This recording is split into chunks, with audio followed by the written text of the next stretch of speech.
Nice. Thank you. Ready? Ready. Hello, everyone. Today we are doing lesson 135. If I defend myself, I am attacked.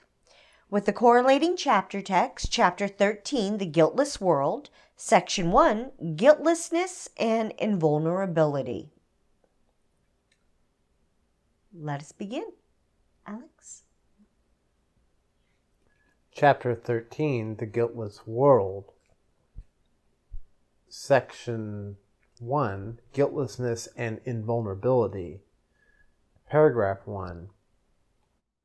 Earlier I said that the Holy Spirit shares the goal of all good teachers, whose ultimate aim is to make themselves unnecessary by teaching their pupils all they know. The Holy Spirit wants only this. For sharing the Father's love for his Son, he seeks to remove all guilt from his mind, that he may remember his Father in peace. Peace and guilt are, what's that word? Antithetical. Antithetical, and the Father can be remembered only in peace. Love and guilt cannot coexist, and to accept one is to deny the other. Guilt hides Christ from your sight, for it is the denial of the blamelessness of God's Son. Yes.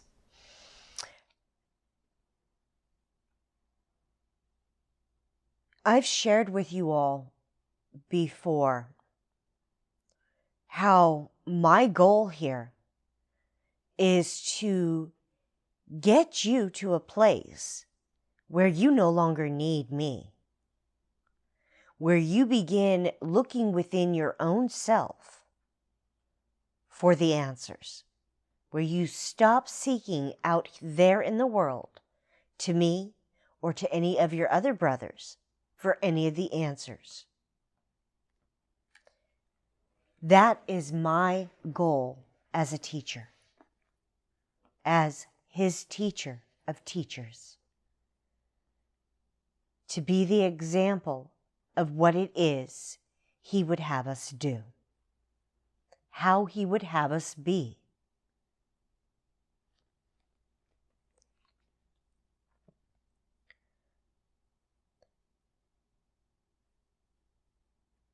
When you are interacting with your brothers out there in the world, really sit back for a moment and look, truly look at what it is that is happening in front of you.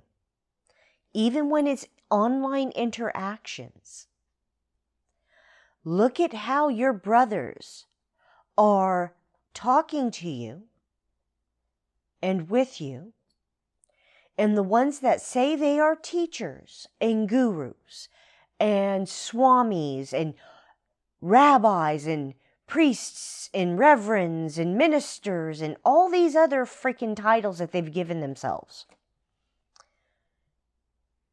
As you are interacting with these folks and you are listening to the things they are saying and doing, recognize the carrot on a stick that they hold out to you.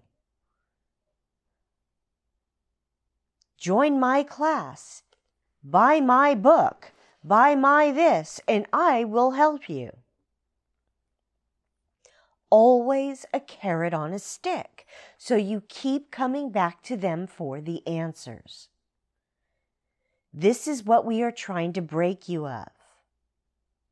This is why it is critical for you to start looking within at everything you've been picking and choosing to believe in, at all those experiences and how you have chosen to judge them. This is why this is so critical, folks. You must be willing to do this, and only you can do this.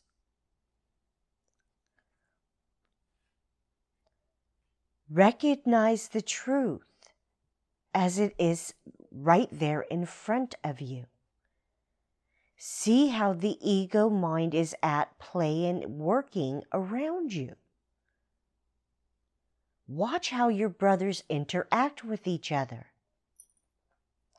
Watch how, as they are sitting here saying they're giving you some kind of information that doesn't help, because they are saying a bunch of words that have no meaning, they're holding out their hand saying, but if you pay me, I can help you more. I can give you more information.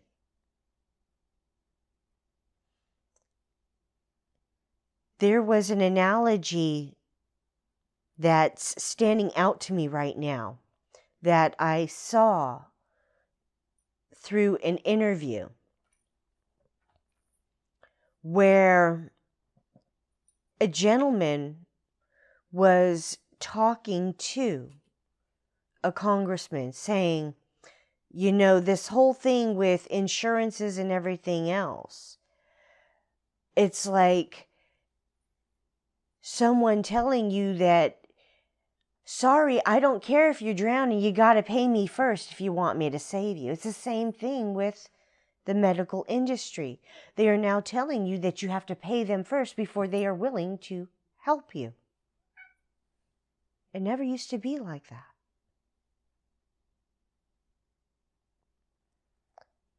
Doctors take a Hippocratic oath to help anyone and everyone, no matter what.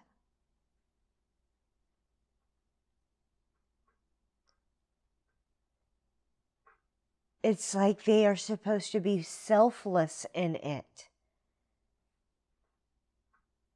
Simply do whatever's needed in the moment to help a person survive and live in that moment. To keep that heartbeat going and the breaths coming in.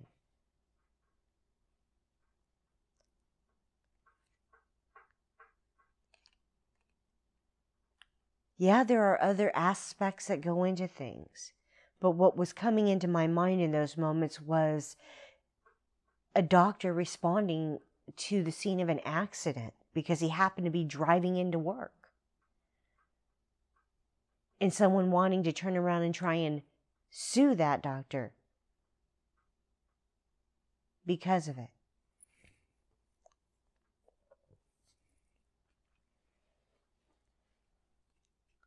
There used to be a day and a time where it didn't matter if you had the money to pay right then.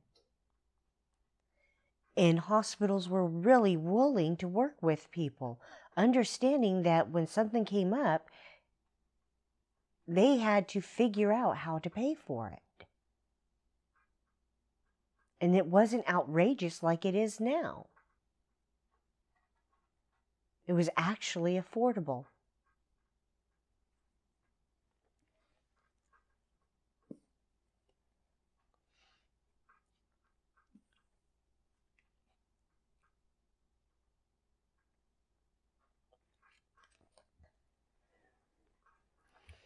It's those kinds of things that we are here to look at, to recognize how we are being strung along, controlled, and manipulated. And we've been doing it all willingly, handing away our free will, willingly. This is trying to show us what it is we're here to do. You know, the Holy Spirit is trying to get us to open our eyes to the truth. Every time He lays it in front of us, we are the ones judging it in those moments. Every single time. Every time we're in denial that we're being heard or helped by God. Every time that we say that God has abandoned us, we are judging.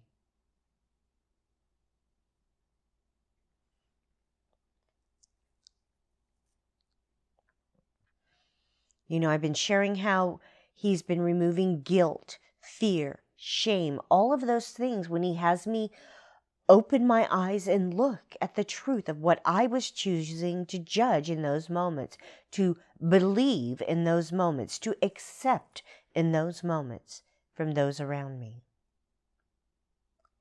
And those are all the things that He removes. And as He removes them, I gain inner peace. I gain healing from the pain, suffering, and trauma that I had believed myself to have gone through. And as I let go those feelings of shame, fear, and guilt, I started feeling love for myself. Because as I held those thoughts and beliefs, I had no love for myself. I hated myself and everything about me. Because in my eyes, everything everyone was saying was true. I was unworthy of love, unworthy of kindness, tenderness, gentleness, affection. I was only here to be used and abused.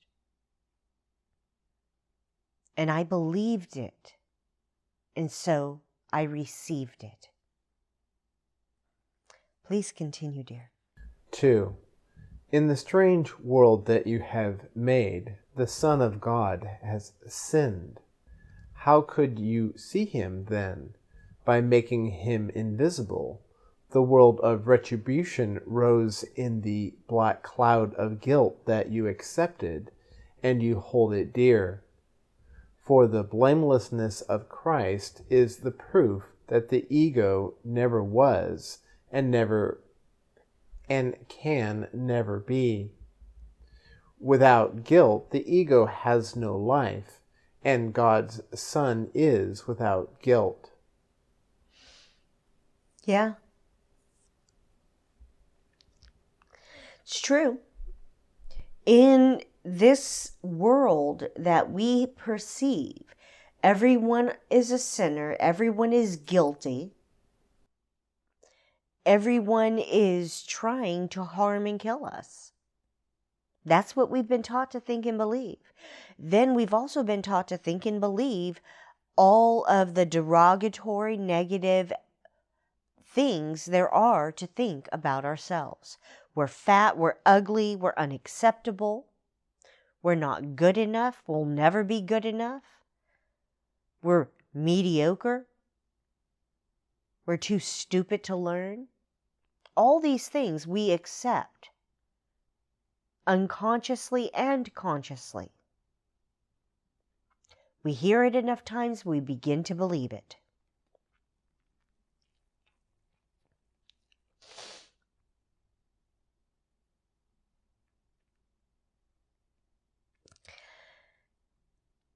All of those judgments and opinions that you've taken in, folks, it's like we've talked about this before.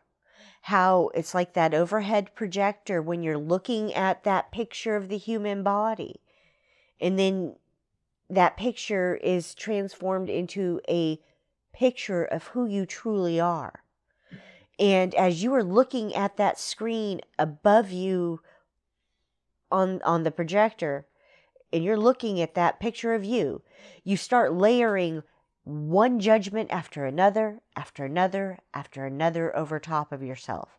And suddenly that picture of you becomes so distorted, you can't see yourself anymore.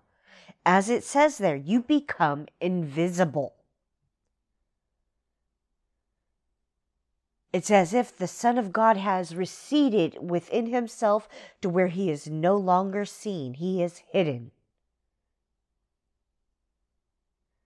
Think about that, folks.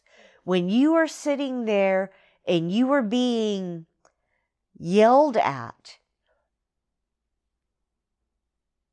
talked down to, whatever it is, you feel yourself curling within yourself, shutting down mentally, emotionally, everything to keep from responding, blocking out the noise of them going, want, want, want, want, want.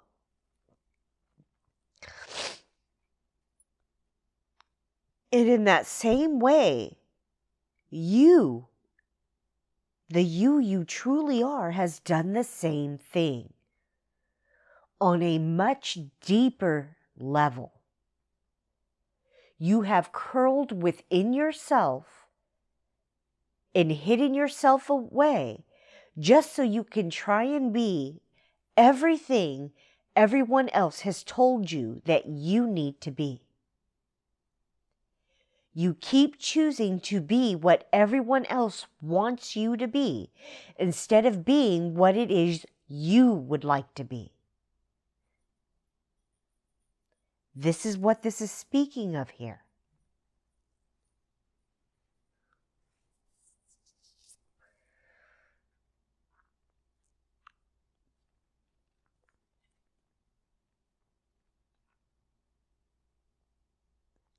It's like the longer you hold on to these beliefs and these judgments as being true and defining you in the world, the longer you will stay in the hell you have created for yourself.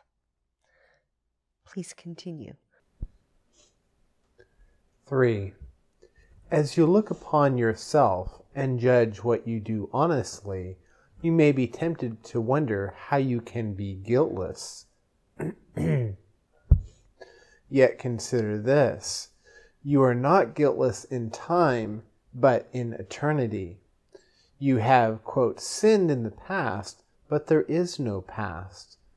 Always has no direction. Time seems to go in one direction, but when you reach its end, it will roll up like a long carpet, spread along the past behind you, and will disappear.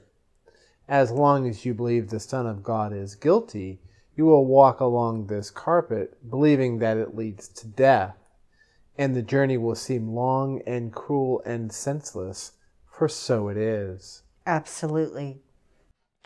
So think about that. I mean, imagine yourself going down a very, very long corridor.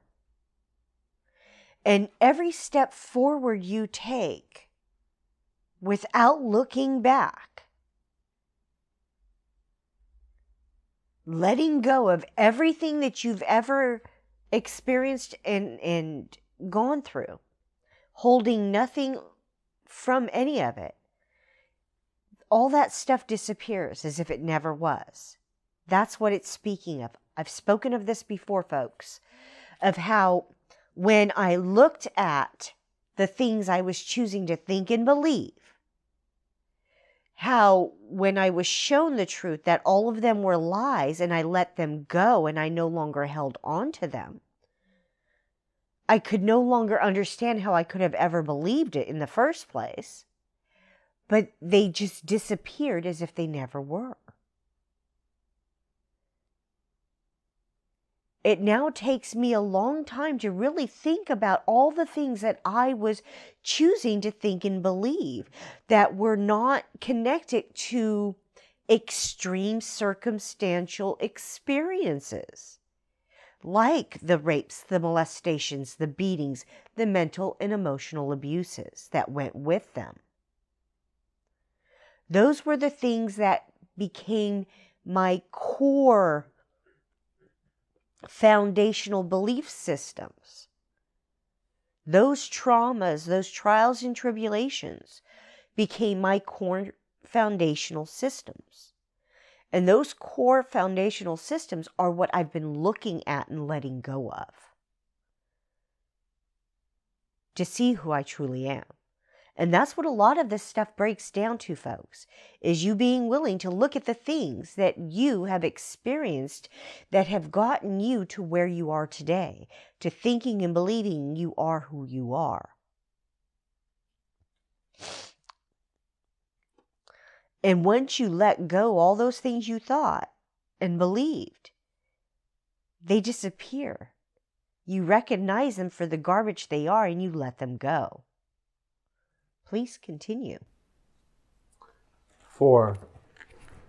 The journey the Son of God has set himself is useless indeed, but the journey on which his Father sets him is one of release and joy. The Father is not cruel, and his Son cannot hurt himself. The retaliation that he fears and that he sees will never touch him. For although he believes in it, the Holy Spirit knows it is not true.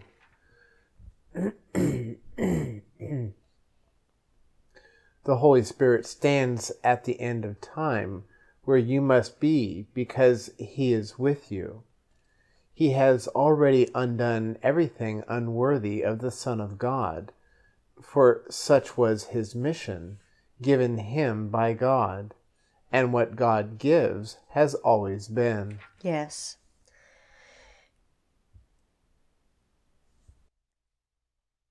You know, folks, what it's speaking of here is the egoic journey that you have chosen to think and believe in is senseless indeed. It has you constantly spinning your wheels, trying to get somewhere, yet going nowhere. Always trying to climb some kind of corporate ladder, and yet always finding yourself trying to find another ladder to climb because that one you were on crumbled, or you got pushed off of it.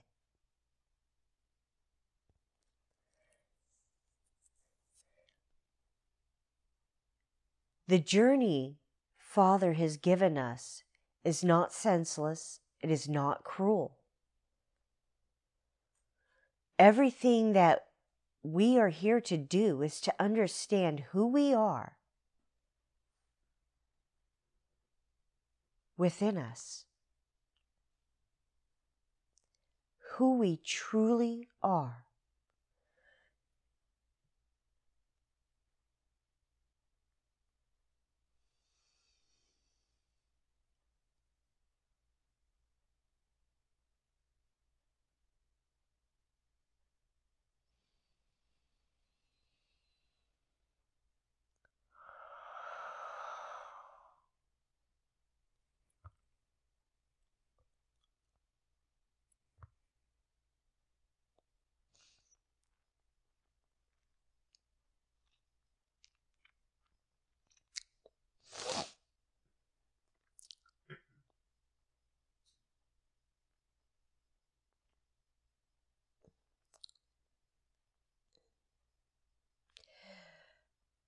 The whole point, I'm sorry,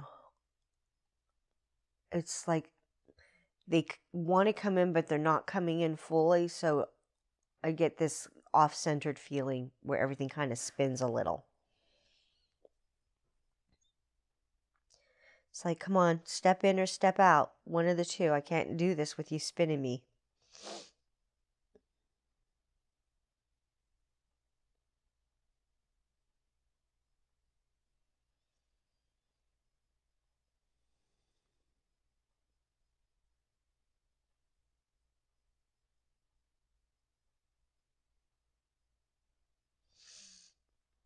Okay.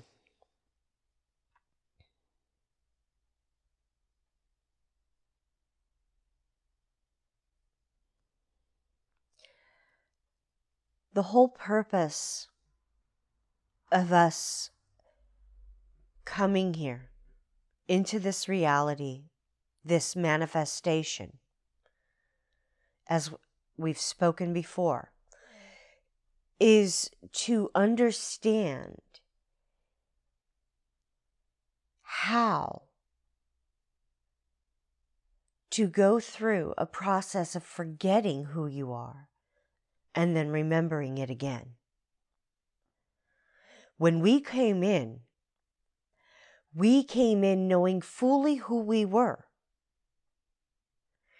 And as we interacted with the other beings around us, who we called our parents, our caregivers, we would try to take in energetically as we knew how to take things in. And yet we were being told, no, that's not how it's done here. We had to change the way we perceived. and thought things to be. And as we accepted the things that they were saying things were, and we accepted their judgments and opinions of everything around us and ourselves, we began to forget who we are and how we are connected with each other and everything else around us. How we are the ones in the driver's seat.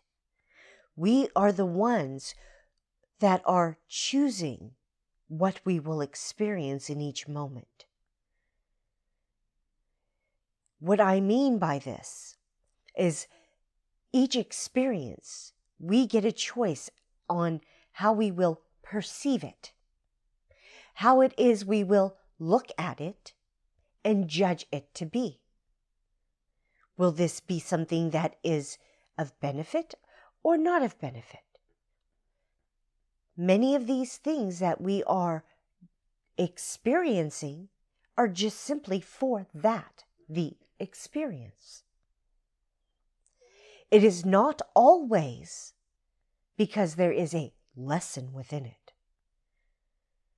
Sometimes it is just for the joy in the moment, such as going to the beach and digging your toes into the sand. Nothing more than just enjoying the experience of it. The simple pleasures.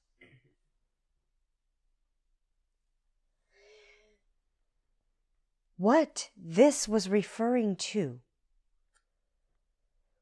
was how your training, how you have been taught to think, believe, and perceive, has taught you to believe that in every moment you are being retaliated against, or you must be retaliating. That you must judge or be judged. Do you understand what I mean by this? Do you? Yes, we were taught to judge from the day we were born. Exactly. It is these judgments that we accept as being true in defining us that limits our ability to see the truth. It puts up a blanket in front of our eyes. It puts mufflers on our ears. It puts a shield before us in constant defense.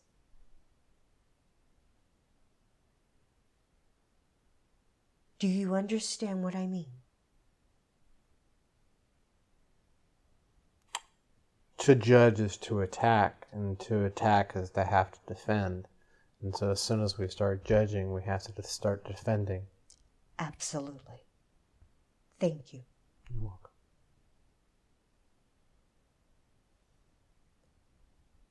Please continue. 5. You will see me as you learn the Son of God is guiltless. He has always sought his guiltlessness, and he has found it. For everyone is seeking to escape from the prison he has made, and the way to find release is not denied him. Being in him, he has found it. When he finds it is only a matter of time, and time is but an illusion. For the Son of God is guiltless now, and the brightness of his purity shines untouched forever in God's mind. God's Son will always be as he was created. Deny your world and judge him not, for his eternal guiltlessness is in the mind of his Father and protects him forever. when you have accepted. I gotta take that in. Go ahead. My head's still kind of...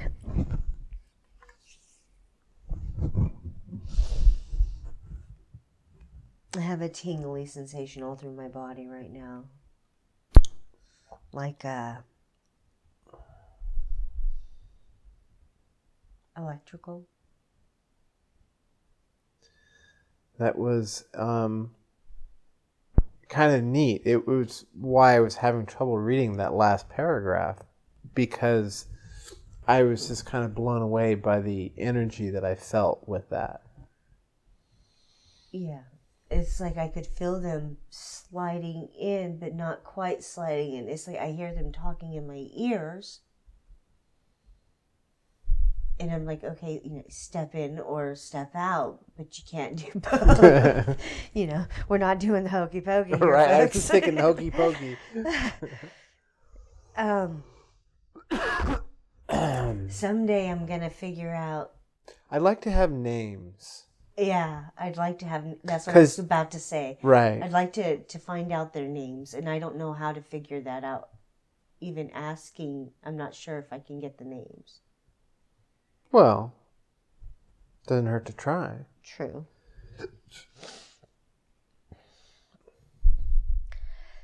All right,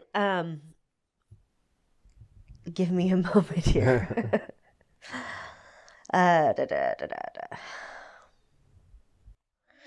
Okay, I think I get what it's talking about here. It just took me a second. So, what it's saying there in the beginning is that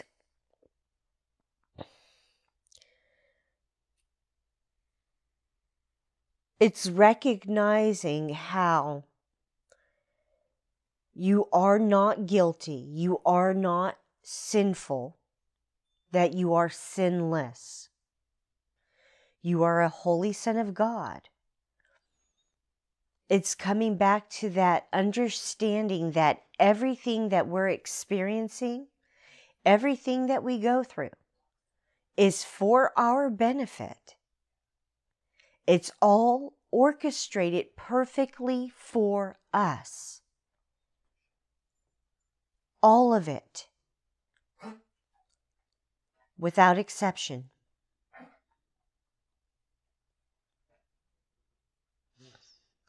And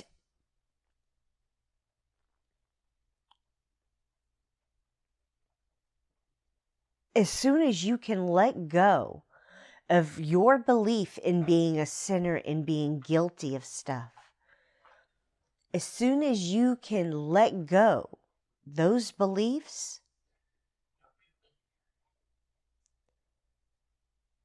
peace will come. You'll understand fully how it was you were controlled and manipulated to believe those things when you choose to truly look at them and ask. Folks, as Alex keeps saying, I sound like a broken fucking record because I keep repeating myself, sharing experience after experience after experience after experience. I lay before you what was laid before me. I share the truth as it has been shown to me. Period. No fluff, no toning down. It is what it is. Honestly, folks, every one of my experiences were physical, mental, and emotional and spiritual in nature. The ones that have stuck with me. All of them were tied to my core being, my spiritual being. Because these were things that hurt my spiritual being. You know how they talk about karma and karmic lessons? These are the things that place that kind of karmic lesson in place. for us to understand. It's a trial and tribulation we are to overcome. Am I making sense? Yeah. Trials and tribulations to overcome. And it's every time every time you deny that you've experienced this or you've experienced that, or you continue judging it in the ways that you are, when you deny whatever's being put in front of you, coming up within you, you are denying God in those moments and the healing He is offering you. Think about that. When that stuff is being brought up for you to look at in those moments, it's for healing. It is not to be denied. It's not to be buried and shunned.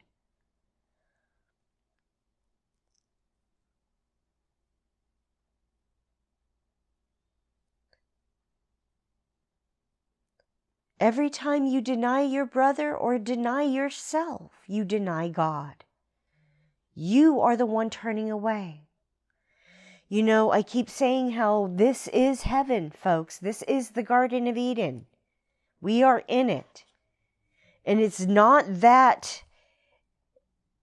God kicked Adam and Eve out of the garden. It was that Adam and Eve kicked God out of the garden, judging Him to be other than He was.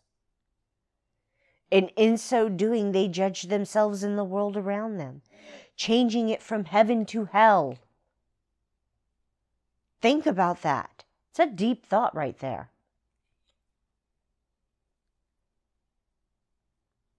That it wasn't God kicking Adam and Eve out of the garden, but it was Adam and Eve kicking God out of the garden. They judged.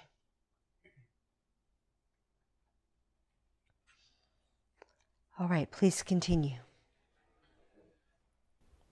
When you have accepted the atonement for yourself, you will realize there is no guilt in God's Son.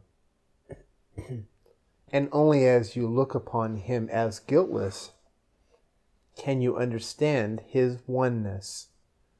For the idea of guilt brings a belief in condemnation of one by another, projecting separation in place of unity. You can condemn only yourself, and by so doing you cannot know that you are God's Son. You have denied the condition of His being, which is His perfect blamelessness. Out of love He was created, and in love He abides. Goodness and mercy have always followed Him, for He has always extended the love of His Father. Yes. When you accept the truth of what it is that you have been choosing to do, that responsibility for those choices that you have made, the things you've accepted, when you accept that responsibility for those choices and decisions, you are then given the option and the opportunity to choose again and choose differently. To choose the truth over the lie you had been taught. And folks, in that moment is when you become at one with yourself. That at one-ment, being at one in the moment.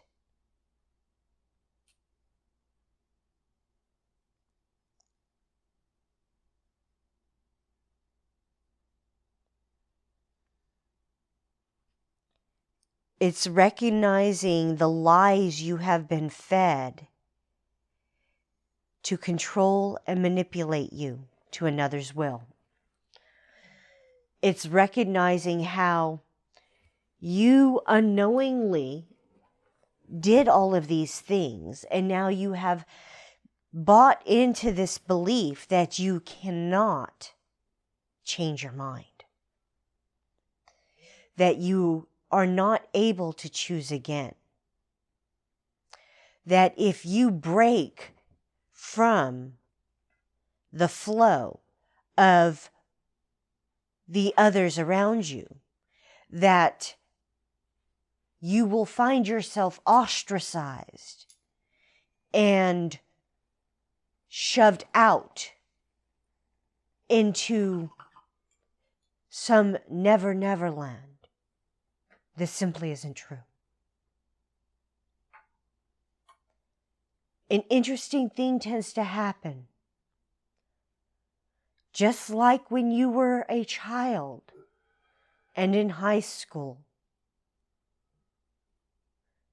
you had cliques of people of like minds, temperaments, belief systems, things of that nature. Correct? Yes, there were cliques, but I kind of hung out with all of them. So, did the one here. Yes. What I speak of is when one chooses the path for themselves, they will find themselves pulled to those of like mind, like heart, like frequency, resonance, vibration.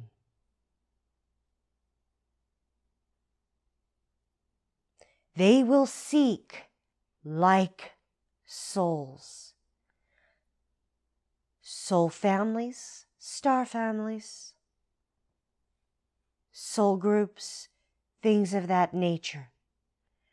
We begin to reach out to those of like mind. And as we do so, they also will find themselves pulled to us. And those they are connected to are pulled tighter to them, and so forth and so on, until there is a huge, gigantic net of everyone being interconnected. Just like that poem that one wrote. I don't know all of her poetry. Threads. Talking about how each of us are a thread in a fabric interwoven one with the other. We each have our family ties that we are interwoven with, woven together in that fabric. And as one of those fibers breaks, because they have left their shell, their body, others step into their place to bring together the two that broke, to connect them once again. So there's flow. Reconnecting all the others that had been misplaced. Showing how everyone is still interconnected.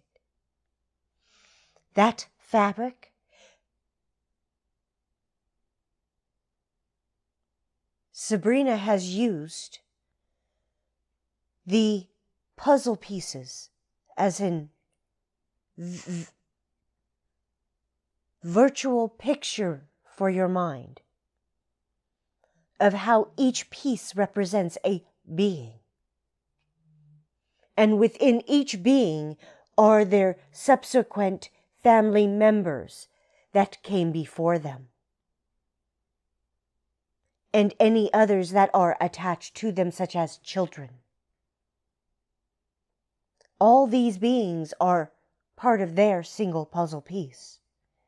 And yet those people are also puzzle pieces unto themselves, with their own ties. Just like that fabric is being interwoven, like thread, each being is needed. If one was to zoom out and above to see how that fabric truly looks, they would see the face of God as she had depicted. She is asking for a name. Yes. What is your name, please? I can't even say it.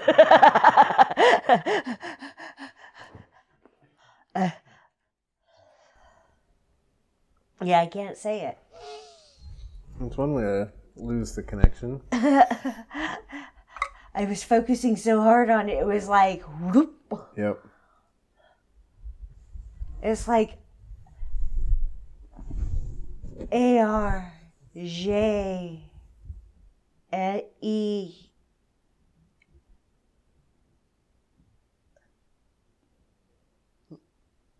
Lith Ithus Auralithus It's like I'm seeing ARELIITH.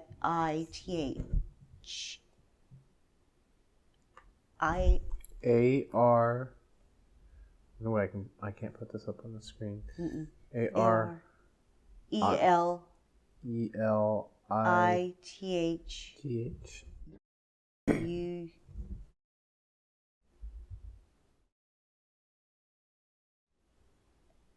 E-I-U-S? Auralithius?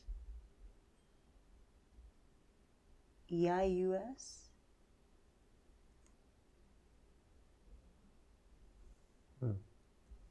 Okay. I have no clue if that's correct or not. But that's what I keep seeing. Auralithius. Auralithius. Okay. I don't know if that's right or not. Feels right. I don't feel any with it. Well, I would love to have a dialogue with Auralithius. Artie. If that's possible. Ari. Ari.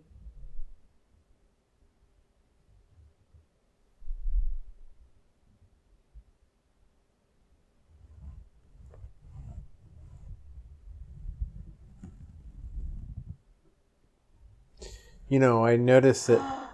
ARE, a reflective experience. It's a reflection of my experience. Like one of my higher... Like higher self. Yeah. Auralithius.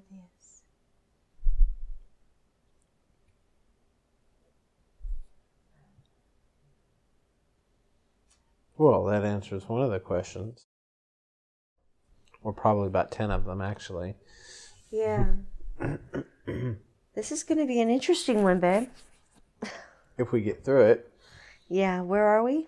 At 52 minutes and on Paragraph 7. Did we finish the other one? Yes. Okay. Please continue. 7. As you perceive the holy companions who travel with you, you will realize that there is no journey, but only an awakening. The Son of God, who sleepeth not, has kept faith with his Father for you. There is no road to travel on, and no time to travel through, for God waits not for his Son in time, being forever unwilling to be without him. And so it has always been.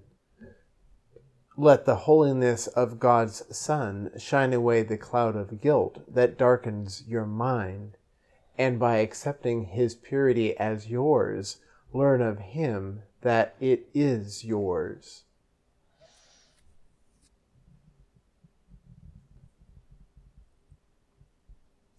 Yeah, it's as I was saying just a few moments ago, and as Ari was saying just a moment ago. As you go along your journey, you connect with like minds, and you recognize those who are traveling with you, that are speaking the truth that resonates. Please continue. 8.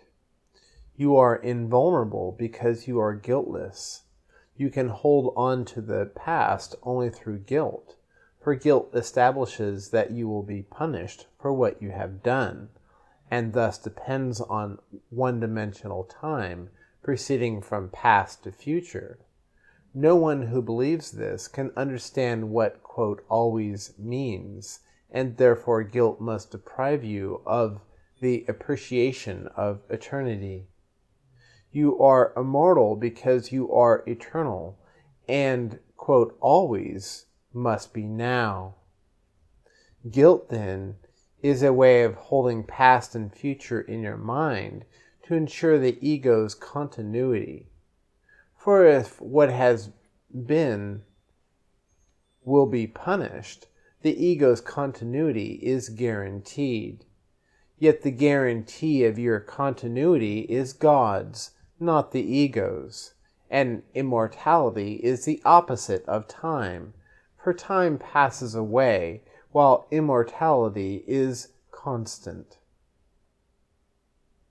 And that brings up something for me. It brings up how just kind of a wonderment how we can be in an experience like this where the only thing that we have in our conscious memory and awareness of only when we are in a body. Yet if we are eternal, we must have spent a nearly endless amount of time not being in a body. Mm-hmm. And so there's such irony in this existence. And the irony is that we get to leave it every single night when we go to sleep, but we're not aware of it when we wake back up in the morning. There's a misnomer there, or a misperception there. We still have a body. Yeah, I have fingernails and hair that get clipped away too. That's not what I'm speaking of. Oh, you're saying we have like a light body. A light body, yes. A spiritual light body. I guess that makes sense. That it is encapsulated within this physical body. And it's when we are able to do things like astral projection or fall asleep and leave the body to do that astral projection again, that we can disconnect from the physical that's here and go to another. It's also how we do the trans-dimensional shifting as well, from one body to the next, to the next, to the next. We've stated how everything's being done in the same instant. There is no past, there is no future, because everything's happening right here, right now. And in that same way, where I am having billions of lives in different corporeal forms, whether it be plant, animal, a human physical form such as this, or a being from another planet in another type of form, or a planet in and of itself. I've spoken of all of this before, folks. It matters not. All of these dimensions are happening simultaneously in the now. And when we are sleeping, dreaming, we are shifting to these alternate dimensions, alternate realities. And we are not doing it with one body. We are doing it with multiple bodies at the same instant, splitting ourselves into multiple bodies so that we can go into these other places to see what's going on, see where we are at in those journeys, to try to bring those other ones to the place where we're at in this one, or glean some understanding if they are further along in the journey than we are. This is how our roles in each of these different lives and incarnations help each other and help us in the here and now.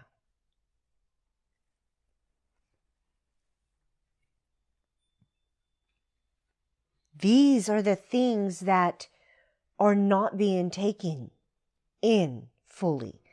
These are the things that are buried below the surface, that many do not connect themselves to.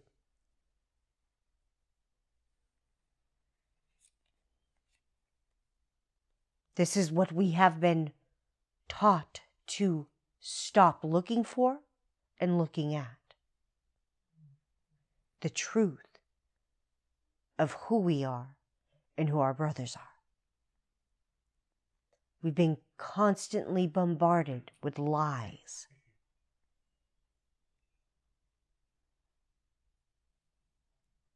And it was found that it was children that took them in and held them and propagated them the longest, the fastest, and the easiest.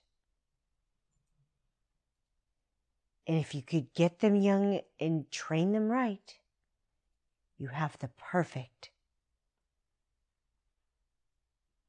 I'll leave that open for you to decide. What word comes to your mind? Sorry, I was looking up a word, trying to look up a word with them in the dictionary that's in the next sentence we're going to read. So the word is expiation.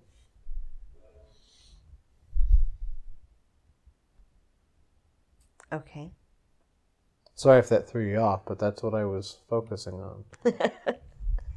Okay. What were you talking about? I completely forgot now. Sorry. No, it's all good.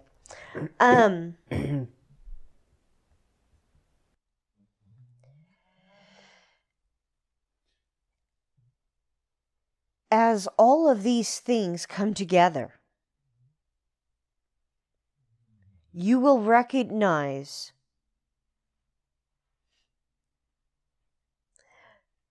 forgive me. As you begin to look within you at these things that you were taught to think and believe, and recognize them for the lies they were, and let them go. You recognize what your brothers out there are doing, and you share. And as I was saying, with the whole fabric, that as you see how everyone is interconnected, it creates a grid around the planet that is the life-giving force and energy of all that is. And it's that interconnection through the heart with love,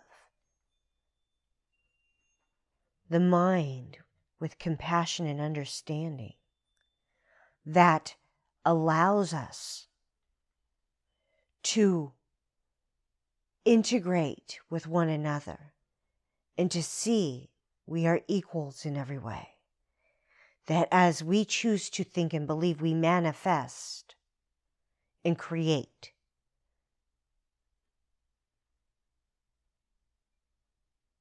And what was not true falls away as if it never was.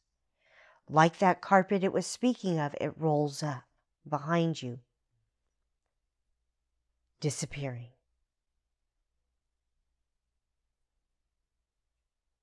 Please continue. 9. Accepting the atonement teaches you what immortality is, for by accepting your guiltlessness, you learn that the past has never been, and so the future is needless and will not be. The future in time is always associated with expiation, and I actually did Google that. Expiation. Let's see if we'll... Expiation. Yeah, I was saying it right. The act of making amends or reparation for guilt or wrongdoing or atonement. An act of public expiation is their sample word they're showing here. To make somebody wrong or guilty? So I'll read the sentence again. The future in time is always associated with expiation, and only guilt could induce a sense of need for expiation. And the definition one more time? The act of making amends or reparation for guilt or wrongdoing. And then they have a semicolon atonement.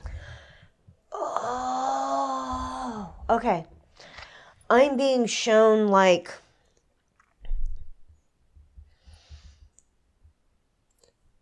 And that's the world's definition of atonement, not A Course in Miracles' definition of atonement.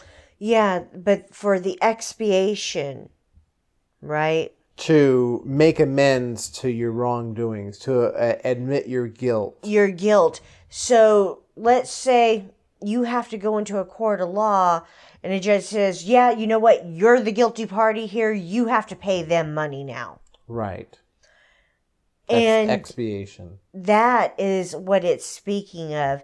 And even though you don't feel you've done anything wrong, somebody's still telling you you're wrong.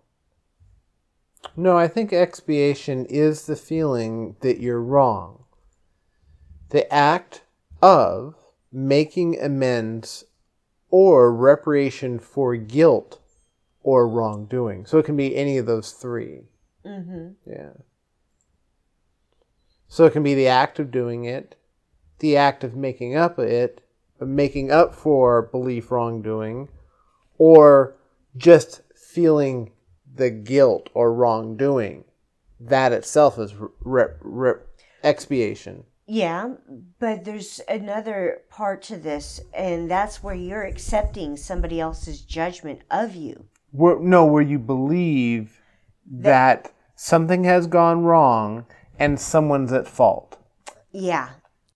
It's like, I'm still getting, it's you're accepting another's judgments of you as being true. That their judgment of you as doing something wrong or bad is true. And so you accept it, and so incur a sense of guilt, shame, fear, pain, suffering. Right. It is accepting another's judgments that causes this.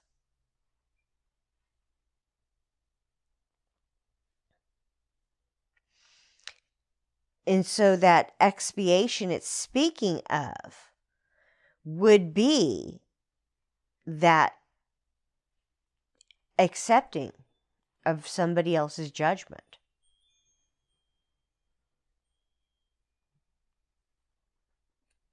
Because that's what induces that sense of guilt and that belief that you have to make amends.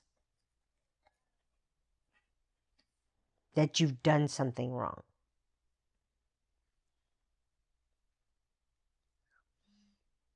I'm going to go ahead and finish reading that paragraph if you're okay with that. Sure. So, continuing on there, I'm going to go back up to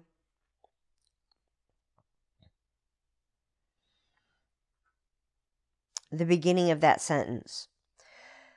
The future in time is always associated with expiation, and only guilt could induce a sense of a need for expiation. Accepting the guiltlessness of the Son of God as yours is therefore God's way of reminding you of his Son and what he is in truth. For God has never condemned his Son, and being guiltless, he is eternal. It's recognizing that you have accepted a judgment that does not belong to you because it's not true. And recognizing that you're not bad, you're not wrong, you're not shameful, any of those things. Those are all judgments. And none of them are true. A judgment is a lie, folks.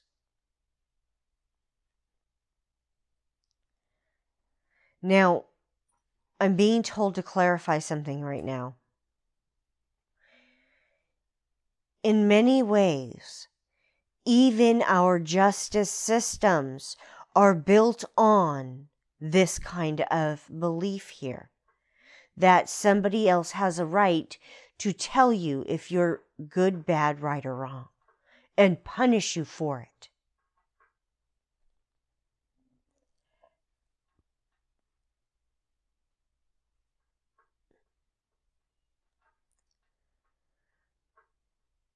When you are taking from another, harming another, you are taking another's free will from them. In those moments, you are going against the laws of God. And in those moments, you are subject to the laws of God. And in many ways, there are repercussions that come with those types of things, karmic repercussions. What you do to your brother, you do to yourself. So even though you have stolen from your brother, you will then find people stealing from you. The more you try to extort from your brother, people will extort from you. Hurt another, someone hurts you. All karmic. These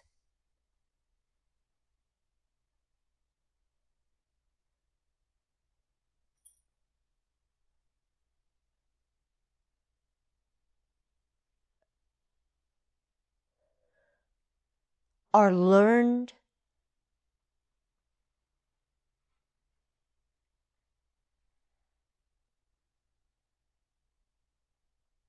triggering points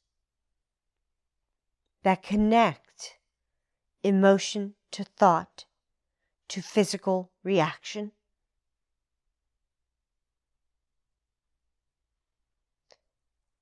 These things are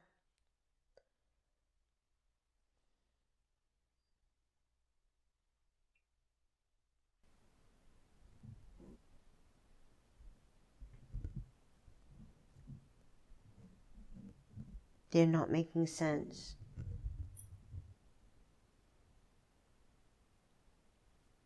It's like they got pulled out or something. Why? No idea. I got like cotton wool feeling in my ear right now. Like they had shifted out partially or something, and they are having trouble coming back in. What were they saying? My mind was going on its own little place. Okay. Thinking about Chiron with your channeling. Thinking about how I get the impression his videos are so much more popular than ours. Well, he's been around a lot longer than us, too. True. I mean, this is, first year, second year of us trying to do a video thing. Yeah, and I guess really the first official channeling video, considering this first time we have a name. My ear is feeling like I got cotton wool in it all of a sudden. It's like, come on. Well, tell me when they're ready to continue. In the meantime, I'm going to continue Go ahead reading. and continue, please. Paragraph 10. You cannot dispel guilt by making it real and then atoning for it. This is the ego's plan, which it offers instead of dispelling it. The ego believes in atonement through attack, being fully committed to the insane notion that attack is salvation. And you who cherish guilt must also believe it. How else but by identifying with the ego could you hold dear what you do not want? Continue. The ego teaches you to attack yourself because you are guilty, and this must increase the guilt. For guilt is the result of attack. In the ego's teaching, then, there is no escape from guilt, for attack makes guilt real. And if it is real, there is no way to overcome it. The Holy Spirit dispels it simply through the calm recognition that it has never been. As he looks upon the guiltless Son of God, he knows that this is true, and being true for you, you cannot attack yourself, for without guilt, attack is impossible. You, then, are saved because God's Son is guiltless, and being wholly pure, you are invulnerable. Yeah. So to be saved is really just takes a change of mind, Yes. a shift in perception. Yes. Exactly. A change in how you are perceiving yourself, And your brothers. your brothers, and the world around you. Yes. This is why I keep saying that the world is very real. It is how you are taught to perceive it that is not. All right, folks, that was chapter 13, The Guiltless World. Section 1, Guiltlessness and Invulnerability.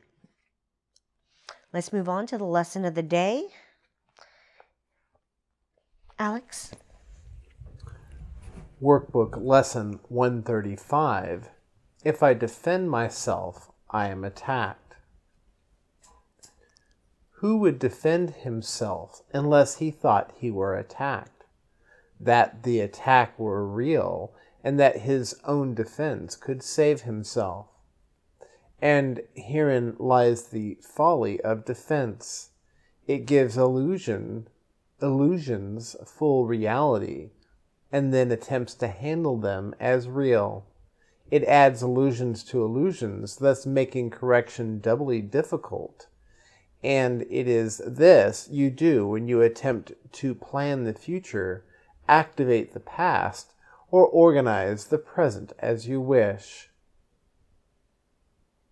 You operate from the belief you must protect yourself from what is happening, because it must contain what threatens you. A sense of threat is an acknowledgement of an inherent weakness, a belief that there is danger which has power to call on you to make appropriate defense. The world is based on this insane belief, and all of its structures, all its thoughts and doubts, its penalties and heavy armaments, its legal definitions and its codes, its ethics and its leaders and its gods, all serve but to preserve the sense of threat. For no one walks the world in armature, but must have terror striking at his heart. Yes. And I have no idea what armature means. Do you? Armature, armor, the belief that they have to defend themselves. So they put up a persona like they are mean or tougher. That's the image I get. Someone going, puffing out their chest. Framework. That's what I'm getting. There's like 5 definitions in Merriam-Webster's what dictionary. I keep getting is like the way someone, their persona that they put out there. So, that's the frame that they are putting it can themselves be in an organ as or being. a structure, a piece of soft iron or steel that connects the poles of a magnet or of adjacent magnets, a usually rotating part of an electric machine, such as a generator motor. It goes on, but I'm going to skip to the next one. The movable part of an electromagnetic device, such as a loudspeaker. A framework used by a sculptor to support a figure being modeled in a plastic material. And then E just says framework 1A, events that serve as the armature of the book. What? Framework. Like I said, the persona. Right, yes. It's like, but that's not what all the... it's telling me it's the persona. So the last sentence again was, no one walks the world in armature, but must have terror striking at his heart. So those who have a big framework, a pretending, a persona, ego, must have terror striking at their hearts. Because they are not being who they truly are. They are putting out there a false facade, a false front. Right. And it's that false front that they are trying to make the world believe that there's something they're not, that they are the guru. How many of those do we keep running into? That is what it's speaking of. So it's telling you how when you defend yourself, you believe you're being attacked in those moments. When someone says something to you and you immediately start defending yourself, justifying your stance, your reason for thinking and believing, that is when you are literally defending yourself. You're believing in those moments you are being attacked by another.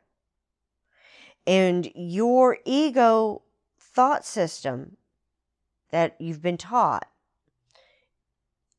has taught you to learn how to, or has taught you how to attack yourself, as well as attacking your brothers out there. That as you look at your brothers and you see these different things and you judge them, you recognize that within yourself, these are things that you can't do yourself, are afraid to do yourself, or want to do yourself. And so you judge. And I can think of so many of these teachers out there, but I'm trying to skip away from the ACIM community and be, dropping names and things like that. I've been thinking about that, the whole thing with me dropping names, and I don't see anything wrong with it. I mean, it is pointing out the truth of what they do. It's not slanderous in any way, shape, or form. Yeah.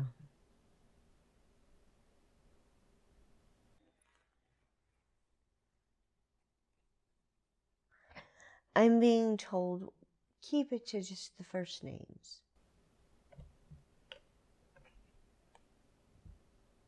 Or initials. I think that's why that one person reported my post in the group. Mm-hmm. Because I said their names. Yeah. You had an interaction and you were writing it down. Yeah.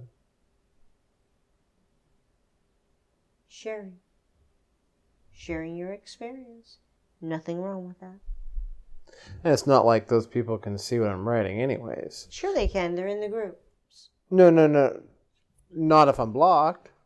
Actually, I believe even if you're blocked at times, depending on how the group's set up, that Only if they are set up as a moderator, I think. yeah. Here you go. The money's all yours again. Woohoo. Might be good for lottery tickets and strip clubs. Be warned, that's all that's in there. Singles.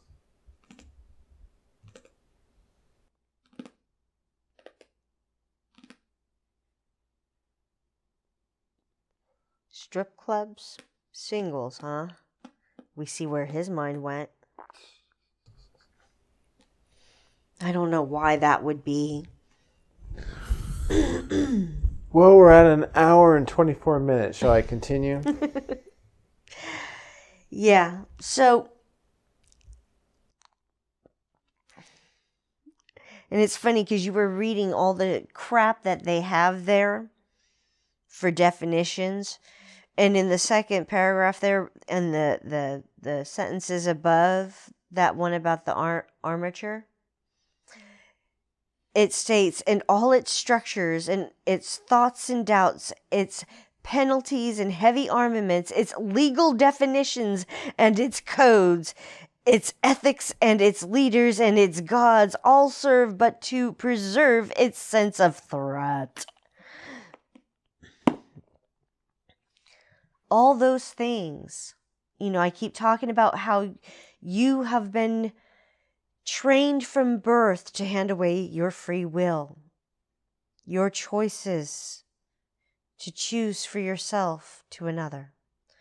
How you have blindly followed and believed and accepted the dictates, the beliefs, and the controlling, manipulating judgments of those around you all of your life. And that even now in these moments, in these days, that you still do so and find yourself trying not to do so. These are all the things it's talking about there. How we are taught to blindly accept all the prohibitions being handed to us that are placed out there by our governments and society and our peers and our families and our bosses and our co-workers. All of us being subject to everybody else's dictates of what we can and cannot do, can and cannot say, can and cannot think, be, believe. All these things. We are blindly doing these things continuously, day in, day out. This is what it speaks of. Please continue. Defense is frightening. It stems from fear, increasing fear as each defense is made. You think it offers safety, yet it speaks of fear made real and terror justified. Is it not strange you do not pause to ask as you elaborate your plans and make your armor thicker and your locks more tight, what you defend and how and against what? Think about that, folks. Defense is frightening. It stems from fear, increasing fear as each defense is made. Think about that.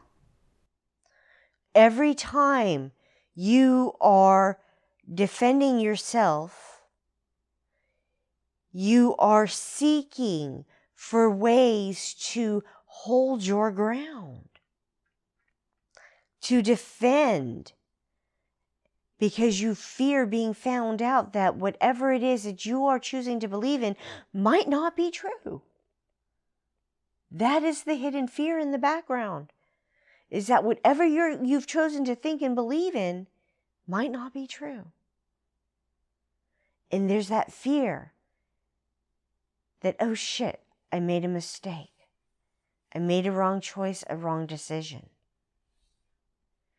Because anytime we did something wrong as a child, when we were told we were wrong, what came with it? Punishment. Of? Punishment of what we did wrong. Yeah, but what kind of punishments? That reinforced that we did not want that kind of... Physical, mental, and emotional. Thank you. All tools of... Manipulation. Thank you. My husband is actually learning and listening. He says he doesn't. He says he ignores me, but he's actually listening. See, the truth wills out, folks. You can lie to yourself for so long, but the truth does come out. That you are taking these things in. You are hearing them. You are learning them. Even when it seems, when you're in the thick of it, that you are not.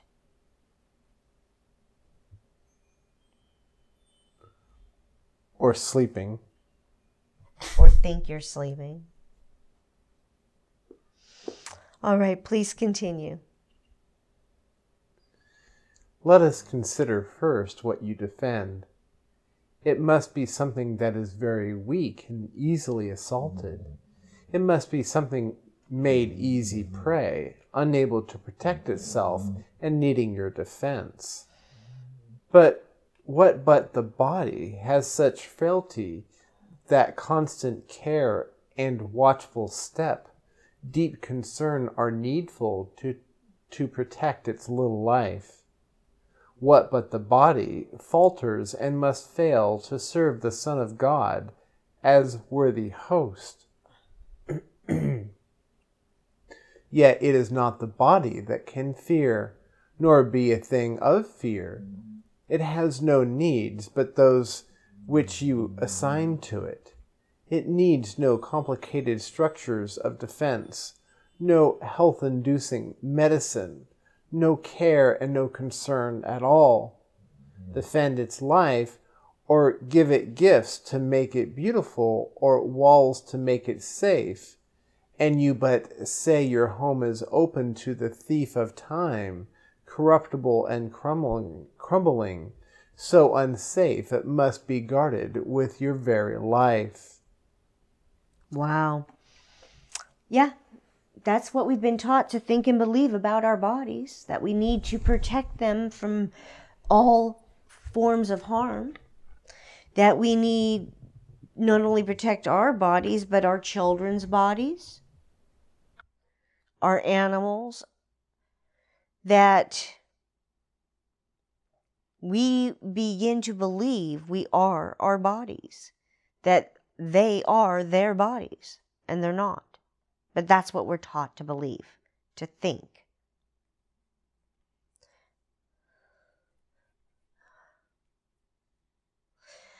And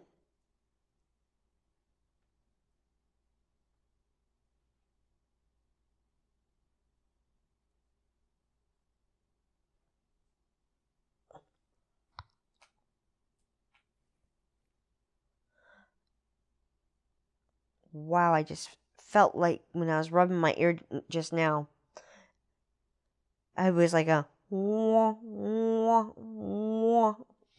like a tuner dial trying to tune something in. It's Eric working on technical difficulties. No shit, huh?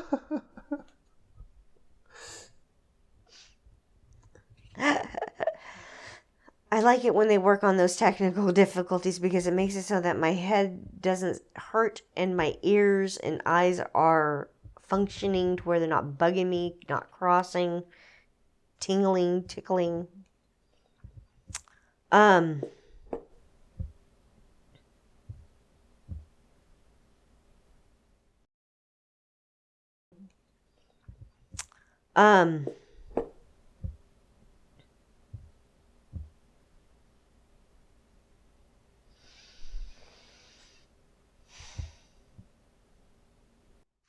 Everything that we've been taught to think and believe to be true about ourselves and our bodies, all the labels handed to us, we've been taught to defend.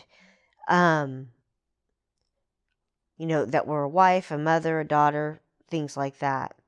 That for a woman, if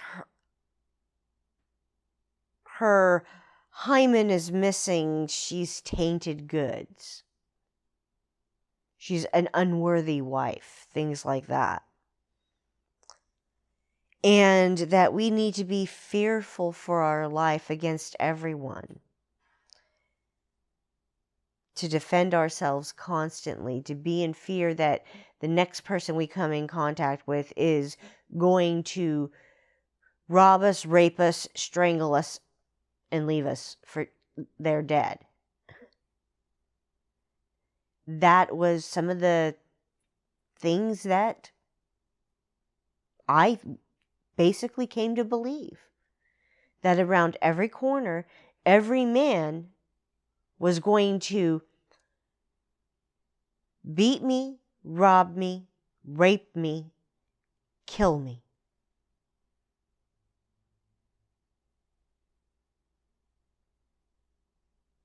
Now think about how terrifying that thought is. That every single man you come across, you see out there in the world, you look at them as a potential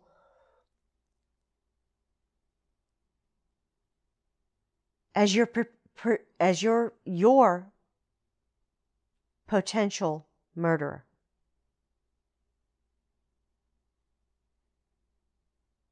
For many years, that's how I looked at men.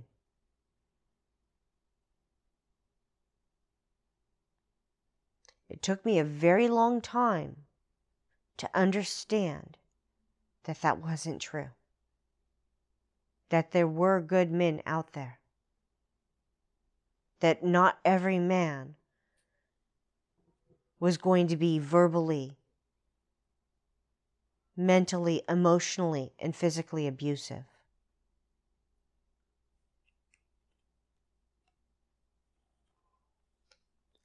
When I stopped looking for and seeking out the things that I had been taught, when I began to choose differently because I was tired of the pain, that's when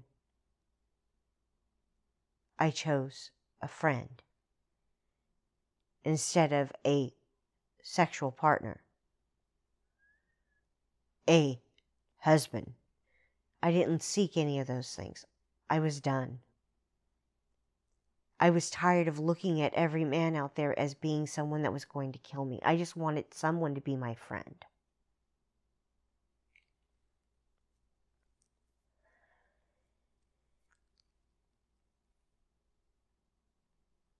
And it was that kind of stuff that had me crumbling in fear continuously. Being afraid of everyone and everything. It's like the first, it's empty, couple of years in our relationship, they were rocky. I had fears of everyone and everything because of the types of things I had gone through. And as it says here, it's all true. You want to guard everything with your very life. Because everything feels like it's being taken away from you in any given moment. Please continue. Is not this picture fearful? Can you be at peace with such a concept of your home?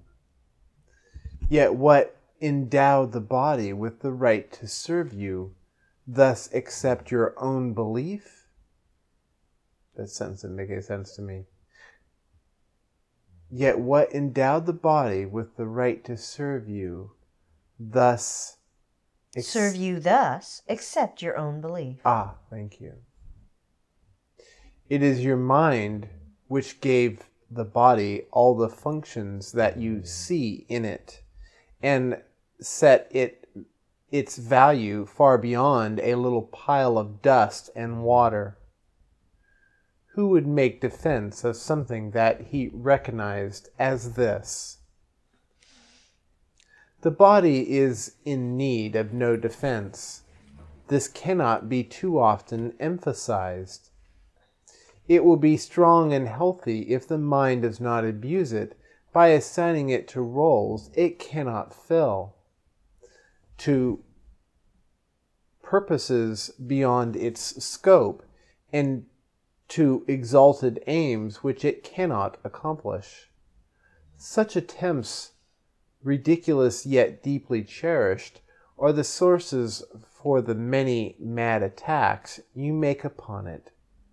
For it seems to fail your hopes, your needs, your values, and your dreams. Yes. So that mental picture you have taken on about yourself, about your body, about your life, it's fearful because it is a picture that crumbles and falls apart.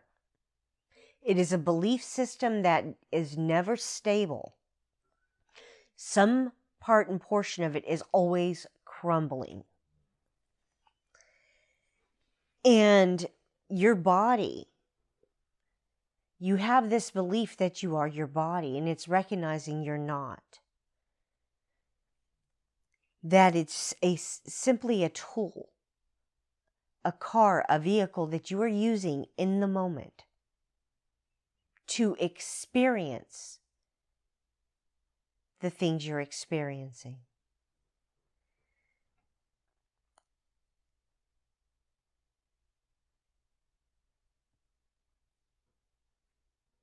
It's kind of like I'm seeing not so much as just a regular scuba diver, but someone that's in one of those little capsule things to where they're able to go and interact with the fishies and everything, yet are still protected in a little bubble. I want to say it's like a submarine or something.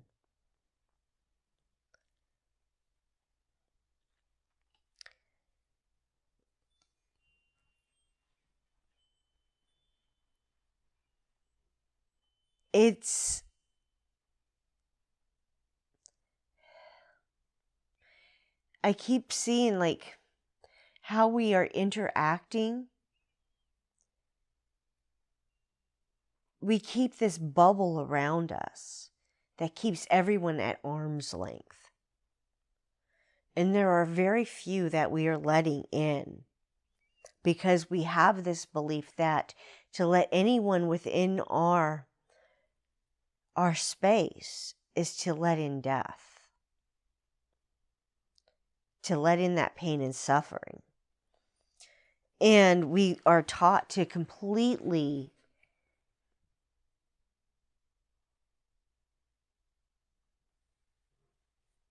ignore anyone and anything that tries to pull us from listening to and believing those outside of us. This is why our ego minds come at us the way they do, telling us that we must be going insane, we must be crazy, wrong, bad, so many different things. And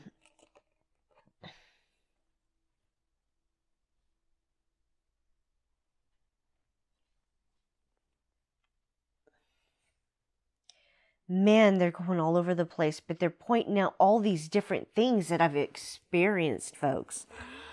They're pointing out the cancers I've had, the hospitalization I had when I wrecked a motorcycle, and how I had believed all those things had happened to me, and how all those diseases came in, and when I chose to look at those beliefs that I was holding on to, how the diseases fell away as if they never were.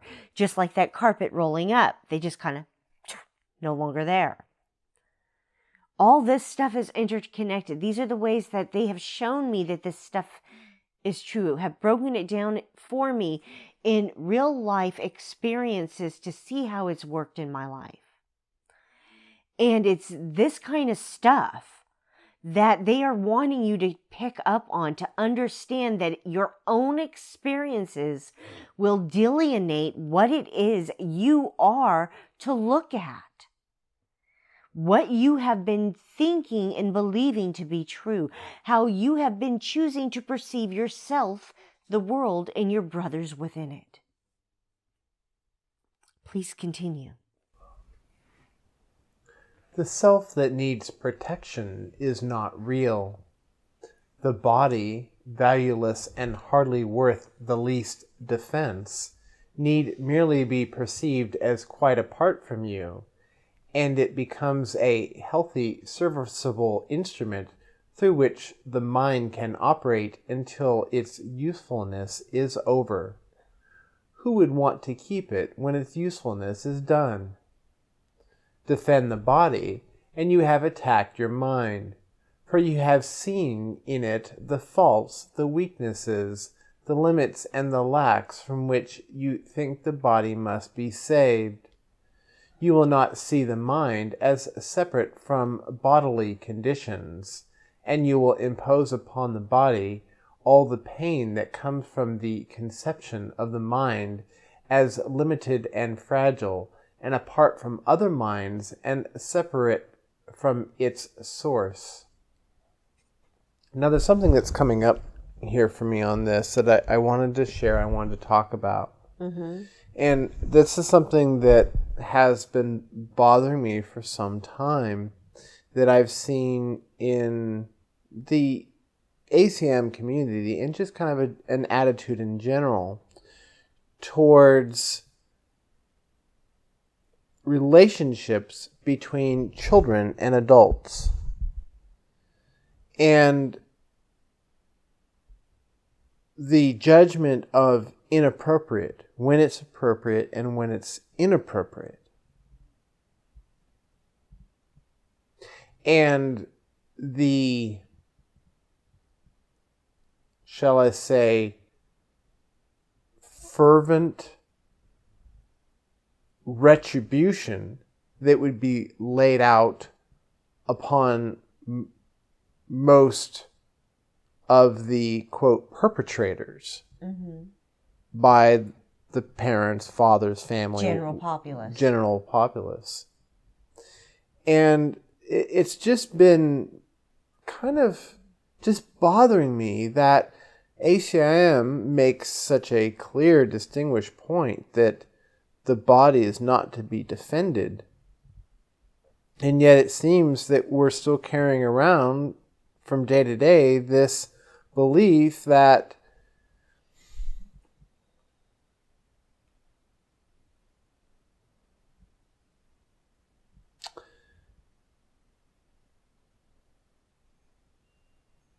to harm another in a physical or sexual way is intolerable and unacceptable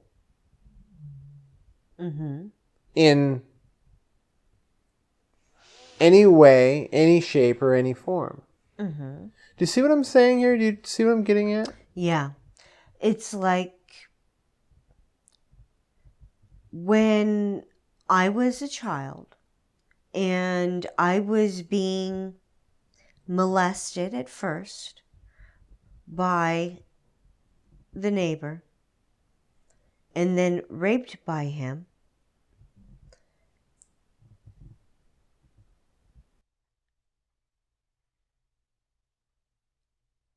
The molestations were fun and games.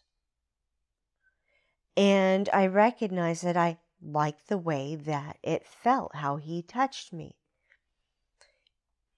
And I didn't know that there was something wrong with that. I never thought of it as being wrong. I just thought it was interesting how that kind of touch made me feel. That it felt good and pleasurable.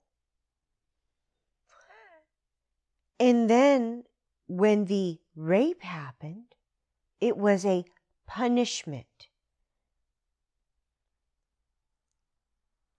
And then the subsequent threats that he made after it, of not telling anyone gave the imprint of fear, terror, and an understanding that something was wrong. And it wasn't until I was confronted with my family, my parents sitting there asking me questions after all these things had happened, and me hearing the judgments of the people in the hallway, and remembering his threats to kill me and my family. All these things played into my mind in those moments. The fear, the terror, and a feeling that I must be doing something wrong. I must have done something wrong. All these people are upset with me because everyone was angry, in rages. In being a child, as I've shared with you all already, I'm an empath. I'm empathic. I experience other people's emotions, their physical, emotional responses. I experience them. Their physical body responses. I experience them. Mental, emotional. I experience them.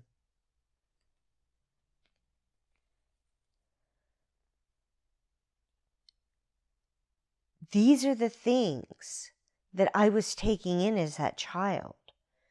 And that's what this is talking about, is these things that we take in blindly. That we take them in believing that we're the ones that are causing it all.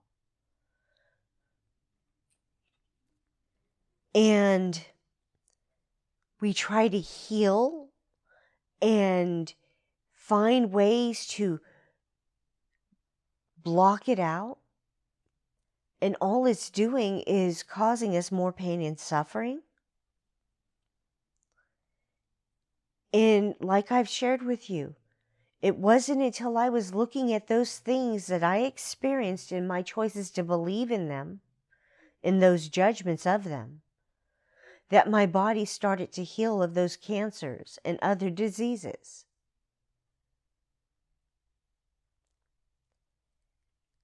I stopped trying to defend my body, defend myself against all the things that I perceived had been happening and had happened to me. It's like we go through this thing where we believe that everyone is hurting us, that the world is against us. Please continue. These are the thoughts in need of healing, and the body will respond with health when they have been corrected and replaced with truth. This is the body's only real defense. Yet is this where you look for its defense? You offer it protection of a kind from which it gains no benefit at all, but merely adds to your distress of mind. You do not heal, but merely take away the hope of healing, for you fail to see where hope must lie if it be meaningful. Yeah. What that's speaking of there, folks, is exactly what I was just speaking of myself, okay? About how it's these things that you need to look at. If you really want to heal, you have to look at them. Because these are the things that you have been taught to defend. These beliefs, these judgments, that these things, these labels are what define you. And these labels are what adds more distress and pain and suffering and worry to you. Please continue. A healed mind does not plan. It carries out the plans that it receives through listening to wisdom that is not its own. It waits until it has been taught what should be done and then proceeds to do it. But I have to stop here, and I feel that I've been looking at this line, this thought from the Course. And, in regards to this whole thing with the house situation, we still haven't received an eviction notice. And so I have not been guided to set forth any plans until I'm given them, until I'm motivated to do something. And until we receive the eviction notice, I am not motivated to make any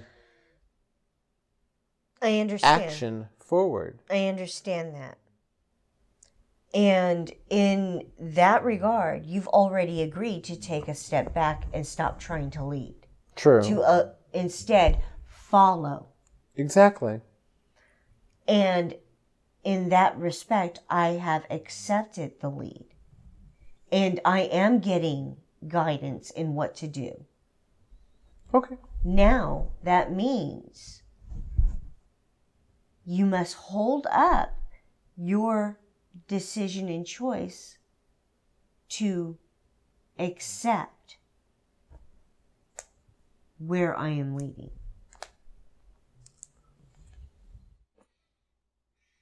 Which, remember, we were talking about earlier about the whole GoFundMe things and doing 501c3s. This is a dialogue for another time. But those kinds of things. That those can be other avenues we can go. So, in some ways, what it's talking about is waiting for that answer. Even though you stopped in the middle of the paragraph. Thank you, though. Because that's what came to my mind right there. Was how we haven't been planning. I haven't been planning anything. I've been waiting and listening, hearing the things that they want me to do. Like creating a Healing with Sharing Center. And to take this stuff onto the road. To try and find maybe an RV. And take all of this out on the road and connect with you all. And it is by sitting back and listening for the guidance and the direction. And, when it first comes, I'm going, oh, really? How the hell am I supposed to do that? That shit takes money.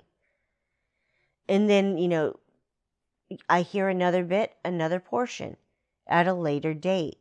As that first portion ruminates around, well, what could I do? How could I do it? It's allowing and listening to that wisdom and letting it come in on its own. Not trying to drag things into being. Please continue. A healed mind does not plan. Did I read that? You only read the first two sentences. I see. So I'll just start over on this. Yeah, go ahead. A healed mind does not plan.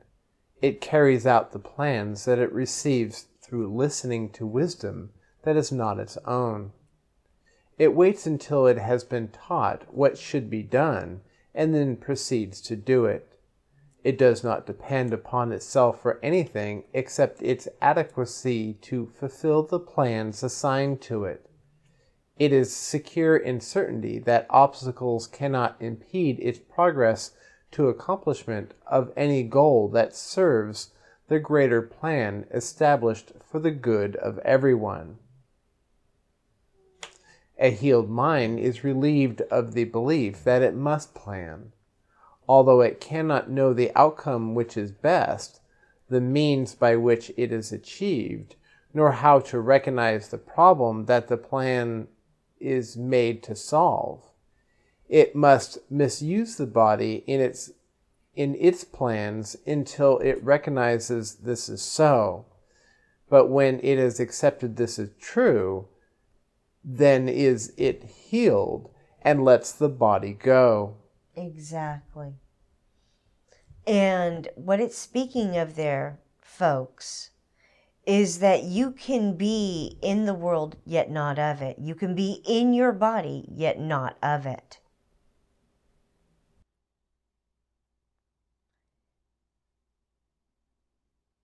As I have been healed, I have let go all belief that I am my body, all fear that I will be harmed, even walking down the street. All fear has been gone from me.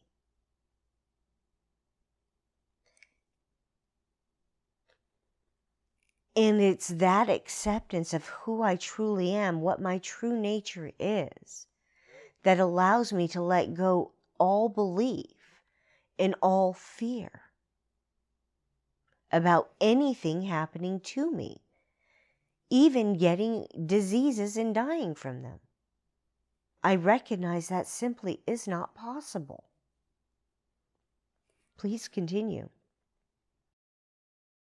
Enslavement of the body to the plans the unhealed mind sets up to save itself must make the body sick. It is not free to be the means of helping in a plan which far exceeds its own protection, and which needs its service for a little while. In this capacity is health assured, for everything the mind employs for this will function flawlessly and with the strength that has been given it and cannot fail. It is perhaps not easy to perceive that self-initiated plans are but defenses, with the purpose all of them were made to realize. They are the means by which a frightened mind would undertake its own protection at the cost of truth. This is not difficult to realize in some forms which these self-deceptions take, where the denial of reality is very obvious. Yet planning is not often recognized as a defense. Exactly. Think about it, folks. Every time you are going through something, you start making plans. Well, I need to do this, and I need to do that. I need to go here. I need to go there. All these different things come playing through your mind, racing chaotically. Fear, anxiety, all these things start coming in. All these nagging, worrying details start coming in. And you are constantly spinning your wheels in your own mind about possibilities of all the different things you can possibly do.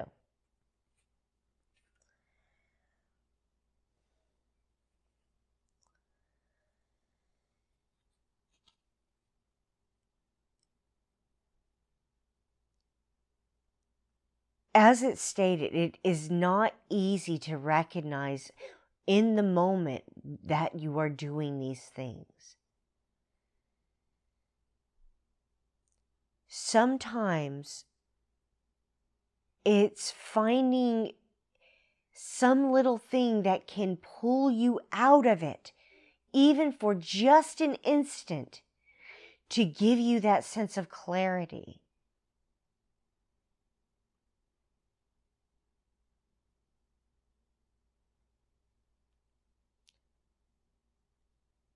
To be able to see it just slightly differently.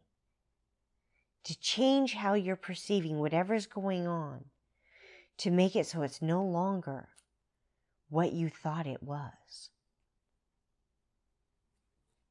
Does that make sense? Yes. Thank you. I had a thought. We just stopped at 14. Are you wanting to make a part 2 to this video? No, not necessarily, because we're not really that far from the end.